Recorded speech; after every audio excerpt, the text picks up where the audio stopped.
Hello and welcome to the Lctv News. In this edition of the Lctv News, North Shore Community College receives grant, Health Connector Enrollment, Ellie Fund concert, sit down with Donecca, Thurston, and more. In an announcement on Tuesday, North Shore Community College received a grant from the U.S. Department of Health and Human Services to combat the opioid crisis. The $640,000 federal grant will be used to fund a community-based program from the college to prepare students who are interested in becoming behavioral paraprofessionals who are focused on opioid and other substance use disorders. The funding will also help students in the Addiction Counseling Certificate Program, Community Health Worker, Child Youth Advocacy, and Recovery Coach training pathways will receive addiction-related training. In 2018, there were 54 overdoses in the city of Lynn. 4 other cities in Massachusetts had more: Boston, Worcester, Springfield, and Lowell. North Shore Community College has plans to recruit students from community-based organizations such as Lynn Community Health Center, Elliott Community Human Services, Bridgewell, and Beth Israel Leahy Health's Behavioral Health Division. The Massachusetts Health Connector Open Enrollment begins on November 1st and will go on until January 23rd. Health Connector crews will be out in various neighborhoods to help bring awareness to residents on getting coverage. On Thursday at the Lynn Community Health Center, Mayor McGee helped kick off the campaign to bring awareness of the open enrollment period.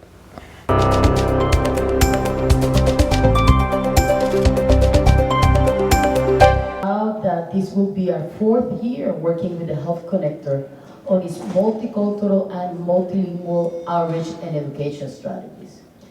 Lynn is a place where it's really critical to connect with people authentically. And that is what we're doing here today with the Health Connector. Committed to universal health coverage just as the state of Massachusetts is. But there's a lot of work to get done to get to 100% coverage. Lynn has one of the 5 highest rates of uninsured people in the state. So today's campaign kickoff will help close that gap. And again, we need to work together, and it's great you're walking around the community today. But today's just the start. We've got 2.5 months to make sure people know about it and get out and get their health insurance and make sure that themselves and their families get the insurance that helps to keep them healthy, and it just as importantly helps this community to stay healthy. We have 97% of all of our residents in Massachusetts covered. That's the highest in the nation. It's been that way for a long time. We want to keep it that way. But what we really want to do is get to 100. We want everybody in Massachusetts to have access to health care. That means they can come to a place like the Community Health Center when they're sick and see a doctor. If something really bad happens and they get really sick or injured and they need more significant care, they won't be stuck with the big bills that come along with that if you're uninsured. And so that's why we want people to have health care. We feel like everyone should have that ability to go to the doctor when they need it. We have 11 certified application counselors, including myself as a lead TAC, also 2 enrollment receptionists. And we are here to provide assistance to our patients and members of our community with their applications, enrollments, follow-ups to obtain health coverage. We make sure patients and members are up to date with changes in premiums, renewals, and open enrollment deadlines.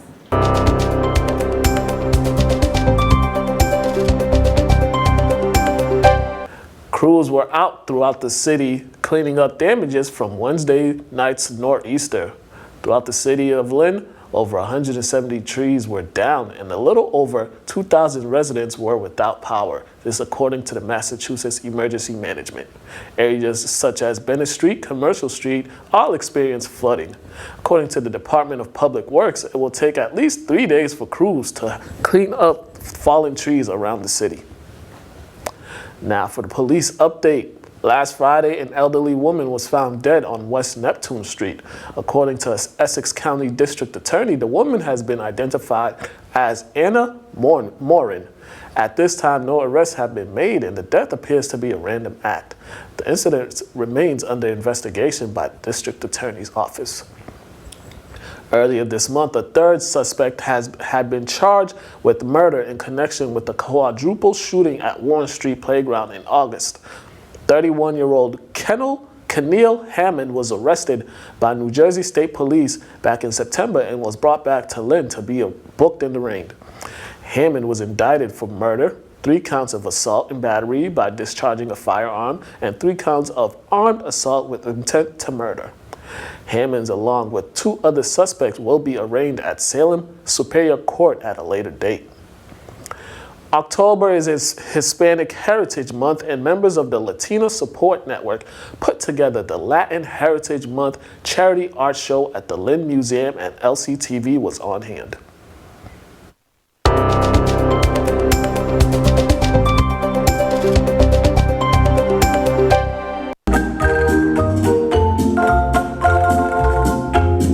Community members and artists gathered at the Lynn Museum for the Latin Heritage Month art show hosted by the Latin Support Network. Well, so today we have the celebration. It's called Latino American Fusion, and it's an art charity show happening here at the Lynn Museum. We have a good fusion variety of representatives from Mexico, from Dominican Republic, and the Grupo Garabato, and we have from Colombia as well. And so again, as you can see, we have different ways that they have expressed their Latino American experience in their countries and here in the U.S. as well. The love of music is what got Hector Frias Rondon to come out of retirement and hit the stage once more after having a long hiatus. I've been retired of this for since 16, 15 years. And one of our friends invited me to a place to perform. I performed like maybe 3 weeks ago, and I'm getting back to it now. So the Latino community has contributed in various ways in the city of Lynn, not only musically but artistically, and this was a best way to showcase their contributions. Yeah, it's important because we contribute to this country in many ways, and I think it's important to make sure that we are recognizing art. Never met this guy, I just met him, and we're just performing over here. Music is, it's one single language that everybody understands,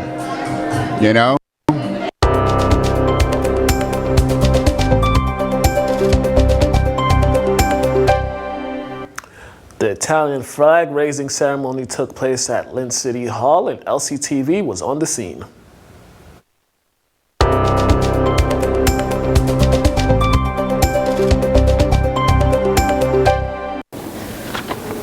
Buongiorno. Today we celebrate Italian Heritage Month, which recognizes the many achievements, contributions, and successes of Americans of Italian descent, as well as Italians in America.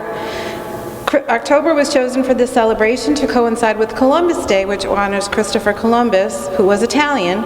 And as you know, this country was even named after an Italian explorer and geographer, Amerigo Vespucci. Between 1820 and 1992, over 5.4 million million Italians immigrated to the United States. It is a celebration of my heritage as well. My grandparents came here from Sicily through Ellis Island, and they raised 9 children. 4 of my uncles went off and served this country in World War II. And my son had the opportunity, and I had the chance to get to Italy for the first time last fall. He was in Florence on a semester abroad from UMass Amherst, and we got a chance to go to Rome and to Florence, and it was really an exciting experience for me to the first time to get a chance to be in Italy. So it's great to be here, to be able to raise the Italian flag, to celebrate my heritage and our heritage together, and reflect on what makes this community so strong. It's so many different nationalities live in Lynn. We call this place home. We're a strong part of this community, and working together we ensure that Lynn continues to be a great place where we love to be a part of, work, raise our families, and really continue to make a strong bond throughout all of our common bonds that we share in living in Lynn. So happy to be here today, and again to celebrate the Italian heritage, and it's an honor to be a part of this, and it's great to see the Italian flag go up outside of City Hall today. So.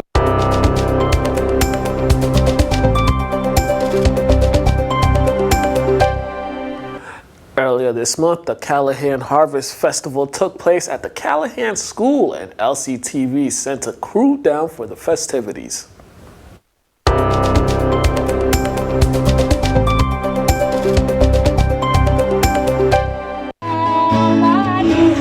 I'm Dawn McGuire, Danielle Giordano, Jennifer Mack, and we're here celebrating our third annual Harvest Festival. Proceeds all go towards the school, anything we can do to help on field trips or, any kind of programs that the kids need, any supplies or anything. We have Lynn Tech here. They're selling some of their stuff, their books, and they were published, which was fantastic. Tiger goes to Tech Town. And we have Lynn Classical students helping us out today. We got some of our breed kids here also. So it's a pretty big community event. We're hoping all of our students show up and all of our teachers, come and help celebrate and, support us. We've got a lot of stuff going on.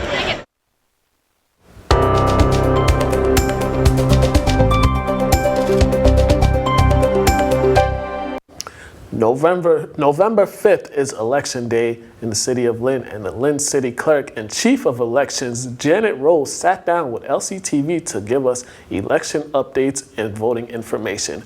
Here is the election PSA.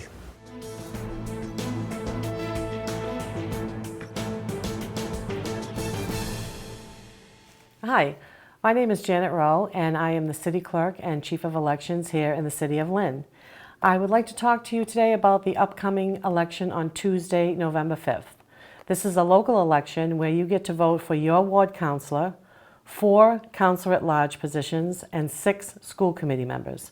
So this is a very important election for the citizens of Lynn. So please make sure that you come out and vote. If you cannot vote because you're on vacation for health reasons or you're a student away at college, please take advantage of the absentee ballot. You can go online and download the application. You can call us on the phone and we'll mail it out to you. It only takes 60 cents to get that back to us, or you can have somebody in your family drop it off here to us. You can also come to City Hall and vote by absentee ballot. We have the ballots here today, so please come down and do that before November 5th. Lastly, I'd like to talk about the City of Lynn website. We have a lot of information on there. Just go on Chief of Elections and you'll find everything you need to know about this election, past elections. For our social media friends, we have started a Facebook page, City of Lynn Election. We're hoping that you'll go on that as well. We have the same information, list of candidates, polling places, the last day to register to vote. And we also have a lot of photos of the registration to vote events that we've been holding at the city high schools and here in City Hall. So please go on Facebook page and like us and share us, and we'd really appreciate it to help us increase voter turnout. So I thank you for listening, and please don't forget to vote on November 5th, and hopefully I'll see you then. Thank you. On this week's Community Connector, we visit St. George Greek Orthodox Church for the 8th annual Ellie Fund concert hosted by Sisters in Songs. Here is this week's Community Connector.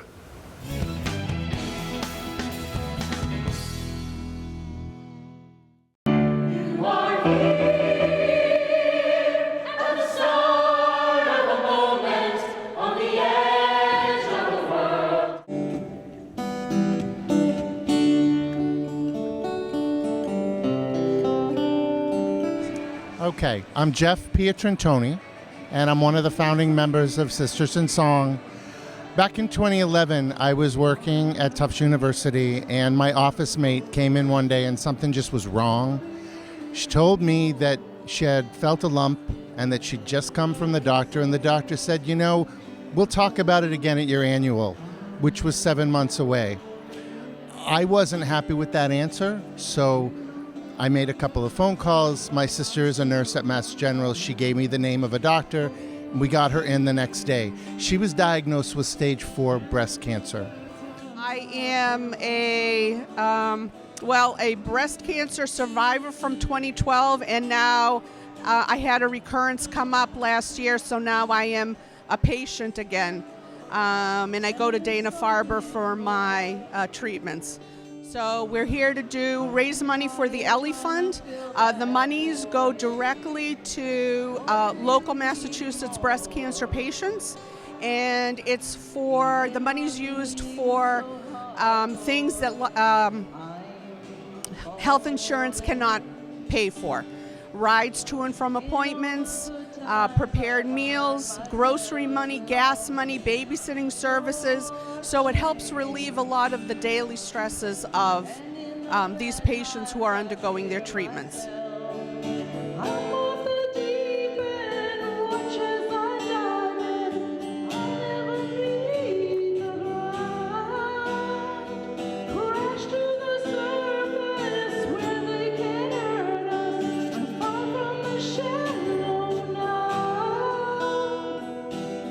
We had our first concerts in 2011 and we raised $3,000.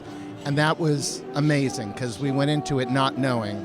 But we did know that every dollar we helped raise went to patient services. This is our 8th concert, and it's always a privilege to be able to do it and to raise whatever money we can for an organization that really helps people. Wanted to do a breast cancer charity, and we were very happy with what the Ellie Fund offered directly to patients. The money goes directly to the patients. So we were very happy with their message, and that's why we do this every year.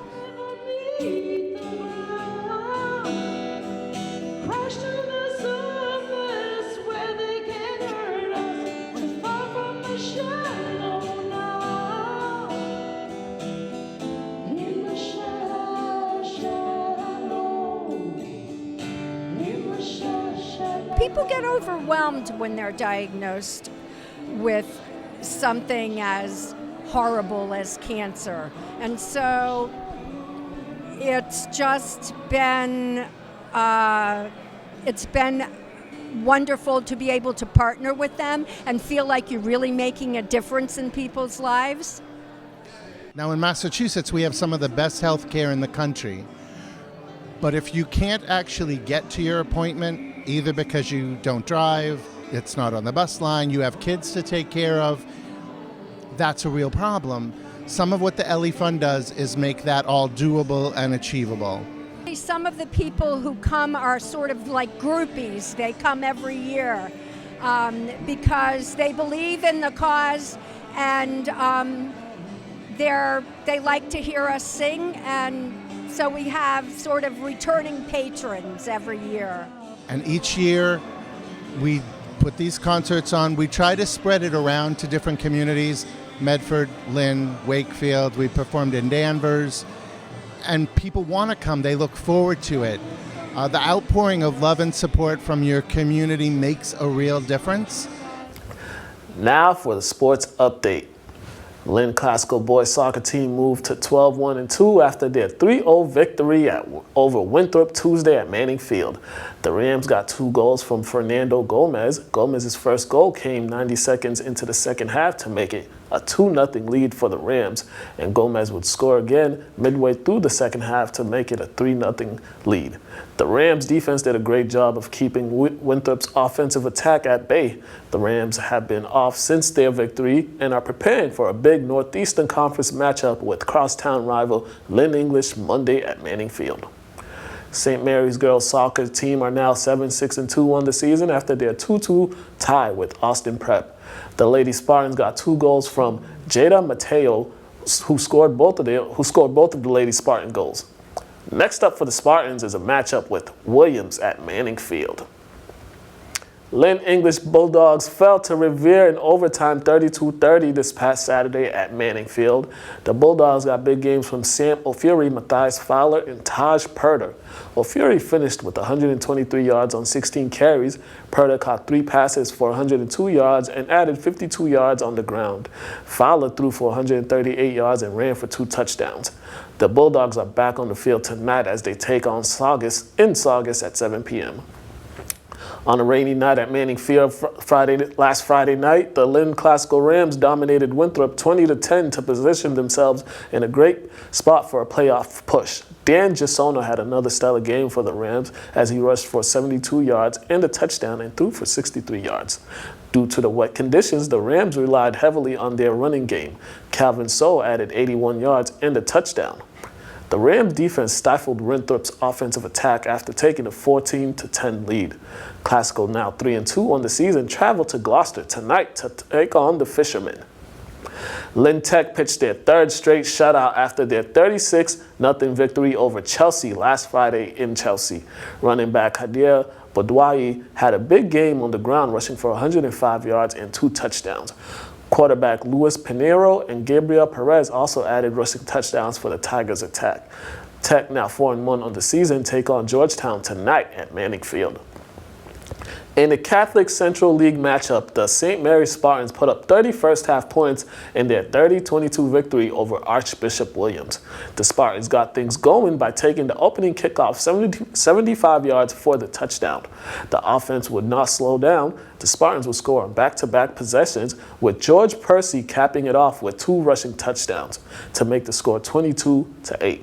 Derek O'Leary would connect with Percy on a 33-yard touchdown pass right before the half.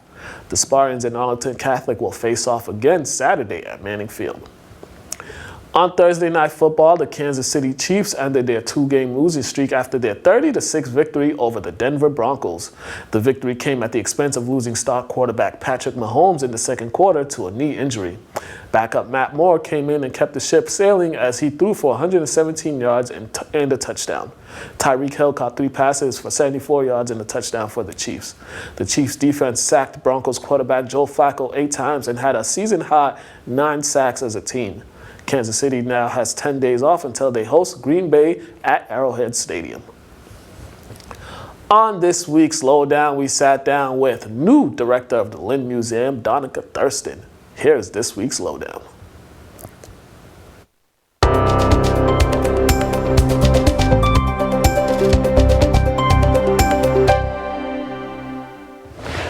Welcome to the Lynn Lowdown. Brand new episode. It's October. I think this is our first October interview. I might be wrong. No, yeah, this is our first October interview. Director of Lynn Museum, Lynn Arts, Donecca Thurston. Hey. How are you? I'm great. How are you? You know, I am awesome. I'm great myself. You know, lots changed in your life, huh? Yeah, just a few things here and there. Just a few things. You know, you got a big time role now, Miss Director. You got Director in front of your name now. I'm still not used to the title. Talk about this new endeavor in your life. Director of the Lynn Arts Lynn Museum. You've been a part of the Lynn Arts Lynn Museum for a bit, but now you're on Main Street. You're on the front line. Yeah, I'm the big boss. Apparently, I get to sign papers and things. No, but yeah, I used to work there when I was in college, and then while I was in grad school, and then was working at the Peabody Essex Museum for a while. And yeah, I'm glad to be back. It's kind of like a homecoming. Yeah, what was your decision to just try to take on this position? You know, it comes with a lot of responsibilities. It does. And it's so you was in the background first, but you say you volunteered before, and then you worked there, but now you're in the front line. You're taking more things on your plate. Yeah, I mean, I think for me, I was just ready for a change, and Lynn has my heart. It's my home, so it's nice to just come back and kind of be an agent of change in the downtown Lynn area. I know Drew Russo very well, and then the former director Kate Lucchini. So with their encouragement, I applied for the job, and I'm happy that I got it, and I'm here. Yeah, so 5 days on the job so far. Yes. 5 days. Today is day 5. Today marks day 5, and you came here to talk to us about your first 4 days. Talk about the first 4 days. What was the transition like? It's really just listening to my staff. I've been meeting with folks here and there to kind of figure out what their roles are, what they're doing, how I can support them, and basically how they like to be managed. Yeah. I know managerial style is different for everybody, but it's really just building tours, meeting with people, doing interviews. So yeah, just kind of getting a lay of the land. Yeah, now the space for Lynn Arts Lynn Museum is used a lot. Yes, yes. What are some ideas that you have of trying to get more people to come over there, or just more people to use that space? Absolutely. So I think Lynn history is great, but what the museum has speaks to more of the colonial history and like the early families that were here. We are missing a lot of that immigrant history and that diversity in the collection. So I really just want to showcase the community and really invite the community into the space and be part of the museum and Lynn Arts. Mm-hmm. Yeah, because this past weekend actually there was a celebration for Hispanic Heritage Month over there. That was pretty awesome, just to have all those performances and just everybody that was there. Yeah, it was a great turnout. I think we had over 107 people. So the exhibition is by the Latino Network, and they've actually displayed there before. But I mean, the pieces were incredible. The art was so vibrant and colorful, and it was just nice to see people take up space and celebrate their culture and heritage. That's so prominent in the city. Yeah, definitely, especially how diverse the city of Lynn is. Yes. And it's good that they were able to showcase the diversity, because I mean we're unique. You were unique in comparison to a lot of communities around the North Shore with our diversity. Mm-hmm. Yeah. So for you was at the Peabody Essex Museum. Yes. Tell me about your time over there. What were some things that you learned from there that you kind of will take to this position? Absolutely. So I worked with public programming. So I would oftentimes generate programming inspired by our exhibitions, but I would work oftentimes with the community. Mm-hmm. And you know, I've maintained my relationships here in Lynn, so I'm just happy to bring back the skills that I've learned. I feel like programming is a great way to bring in new audiences that wouldn't otherwise come to the museum, but also try new things and take risks. Mm-hmm. So I'm definitely going to try to take some risks in this new role. Yeah, gotta be a risk taker. Right. Let's talk about you for a little bit. How did you get into this field? What got you?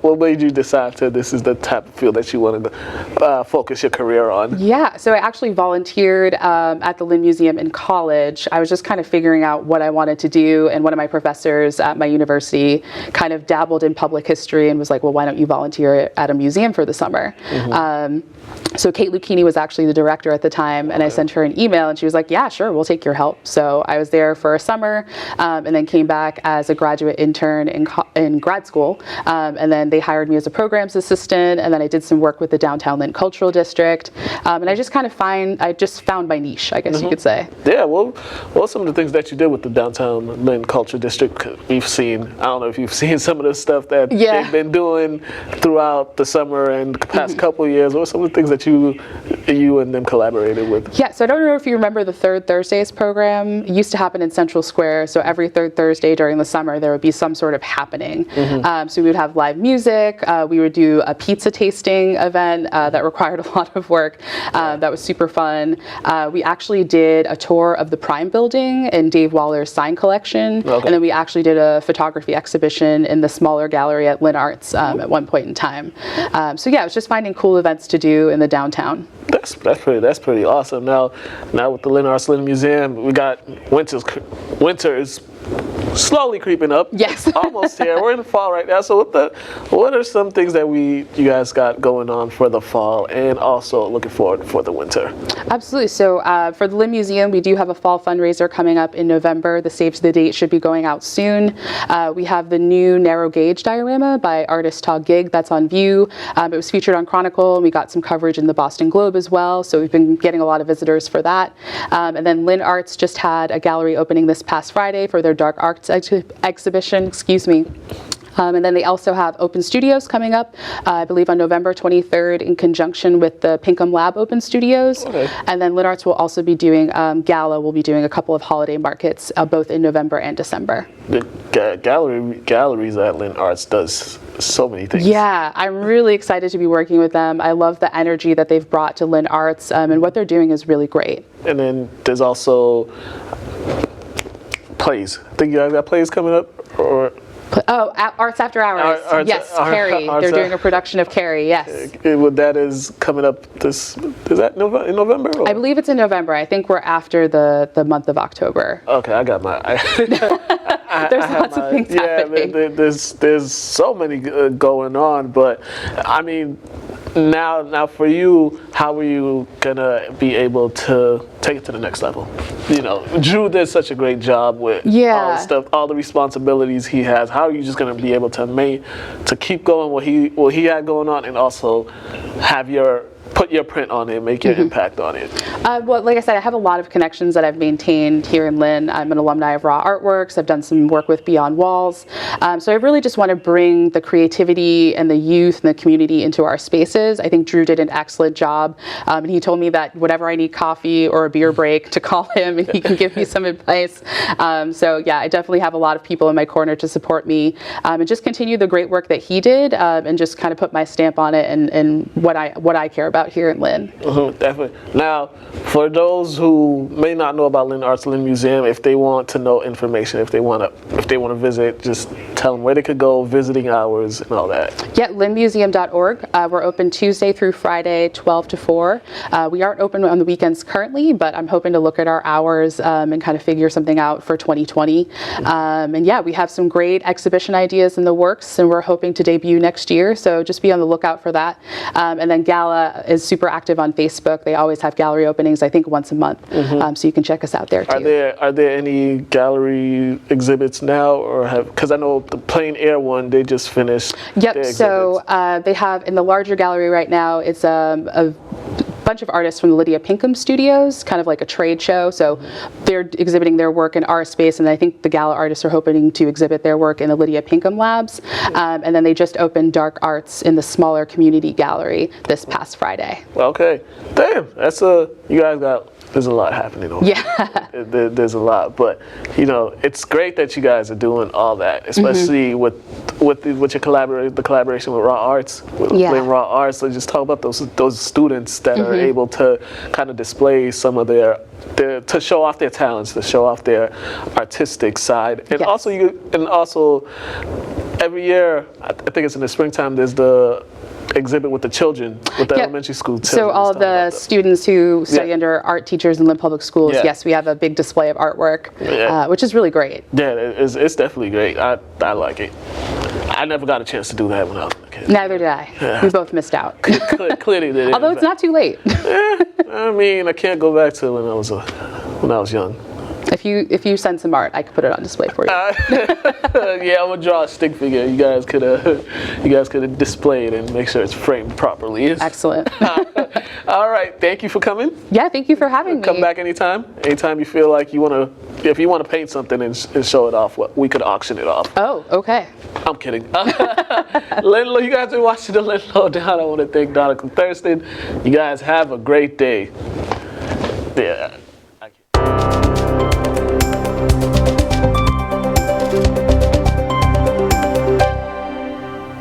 And now for some upcoming local events. Tonight at the Black Box Theater, Arts After Hours will premiere Carrie the Musical. The musical will run from October 18th until November 2nd. Carrie the Musical is a story about a young girl who was an outcast to her peers and bullied. Carrie discovers that she has special powers and is not afraid to use it. Carrie is based on Stephen King's best-selling novel. It has not been seen since its legendary 1988 Broadway production. On Saturday, October 19th, the 5th annual Pink Angels Walk and Run will take place at Lynn Woods. Runners will begin at 9 a.m. followed by the walkers. Proceeds will benefit the Pink Angels Incorporation. Also on Saturday, October 19th, the Northeast Massachusetts Mosquito Control and Wetlands Management District will be partnering with the City of Lynn for the Household Hazardous Waste Day from 8 a.m. until noon at the Lynn DPW on Commercial Street. During the Hazardous Waste Day, the city will collect waste tires for proper disposal. DPW will take only 4 tires per household, and the tires are not to exceed 150. There will be no charges for the disposal of tires. From 5:30 until 8 p.m., the Senior Action Center will be hosting its annual Haitian Cultural Night on Beaubier Street. Singing, dancing, art exhibit, raffles, and Haitian cuisine will be some of the highlights during the cultural night. On Thursday, October 24th, North Shore Community College will be hosting its annual Forum on Tolerance. This year's forum will focus on online bullying and hate and how to combat it. The forum will run from 9 a.m. until 2 p.m. Campfire North Shore will host its evening at the Lynn Museum on Thursday, October 24th from 6:30 p.m. until 9 p.m. The event is to help benefit Campfire North Shore's summer camp, after-school program, and Teens in Action. Lctv's next Paramount film series will take place on Monday, October 21st. The movie choice for October is The Exorcist. Doors open at 6:30 p.m. Movie begins at 7 p.m. Free popcorn and beverages will be available. Thank you for watching the LCTV News. Like us on Facebook and subscribe to our YouTube channel, and visit us at lyntv.org to watch any show anytime on your computer, tablets, or phone. I'm Mukala Kabongo. Have a great day, ladies and gentlemen.